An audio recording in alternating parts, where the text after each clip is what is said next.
നാലാം വാർഷിക വേളയിൽ നേട്ടങ്ങൾ എണ്ണിപ്പറഞ്ഞ LDF സർക്കാരിന്റെ ലഘുലേഖ കേരളത്തിൽ ഒരിക്കലും നടക്കില്ലെന്ന് കരുതിയ പദ്ധതികൾ LDF സർക്കാർ യാഥാർത്ഥ്യമാക്കിയെന്ന് ലേഖനത്തിൽ മുഖ്യമന്ത്രി പറഞ്ഞു. നവകേരളത്തിനായുള്ള പ്രവർത്തനങ്ങൾ ഏറ്റെടുക്കുകയാണെന്നും മുഖ്യമന്ത്രിയുടെ പ്രഖ്യാപനം.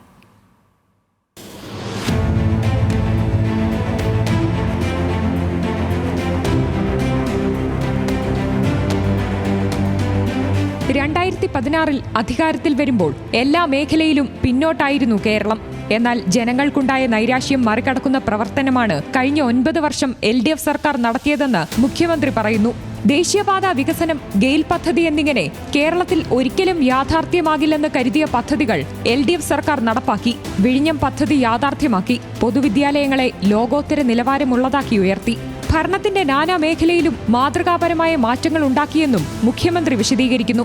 ഇന്ത്യയിൽ ഏറ്റവും അധികം നിയമനങ്ങൾ നടത്തുന്നത് കേരളത്തിലെ PSC ആണെന്നും ലേഖനം എടുത്തു പറയുന്നുണ്ട്. ക്ഷേമ പെൻഷൻ നൽകാൻ വർഷം തോറും 11,000 കോടി രൂപ അനുവദിക്കുന്നത് പ്രത്യേകം പറയുമ്പോഴും LDFന്റെ വാഗ്ദാനമായ പെൻഷൻ 2,500 രൂപയാക്കൽ മുഖ്യമന്ത്രി പരാമർശിച്ചിട്ടില്ല. നേട്ടങ്ങൾ പലതും കൈവരിച്ചെങ്കിലും ഇനിയും മുന്നേറാനുണ്ടെന്ന ഉത്തമ ബോധ്യമുണ്ടെന്നും ലേഖനത്തിൽ മുഖ്യമന്ത്രി പറയുന്നു.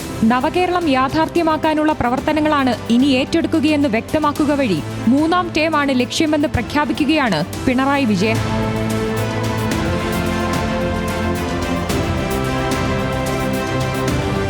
ന്യൂസ് മലയാളം, തിരുവനന്തപുരം.